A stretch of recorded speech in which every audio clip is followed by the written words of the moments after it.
যেই মেয়েটা কনসার্টে যায় ওর বাবা বেঁচে আছে এটা আমি বিশ্বাসই করি না। কারণ ওর বাবা যদি বেঁচে থাকে ওকে কেন বাধা দেয় না, ঠিক কিনা? জন্ম তো পাগলও দিতে পারে, তাই বলে কি বাবা হওয়া যায়? বাবা হতে গেলে সন্তানকে কন্ট্রোল করার যোগ্যতা থাকার দরকার আছে না নাই? তুমি তোমার মেয়েকে কন্ট্রোল করতে পারো না, সন্তানকে কন্ট্রোল করতে পারো না, কে বলেছে তোমাকে বাচ্চা জন্ম দিতে? বাচ্চা জন্ম দেওয়া তো তোমার কাজ না, বাচ্চা জন্ম দেওয়া পুরুষের কাজ, ঠিক কিনা? মেয়েকে কন্ট্রোল করতে পারে না, সে তো পুরুষই না, সে হলো হিজড়া। সে কি?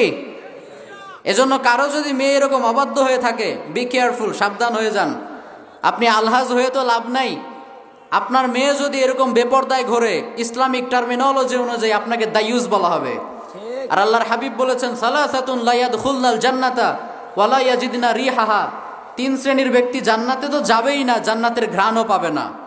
তন্মধ্যে এক শ্রেণীর ব্যক্তি হচ্ছে আদ-দায়ুস আল্লাযী ইউকিররু ফি আহলিহিল খাবাস।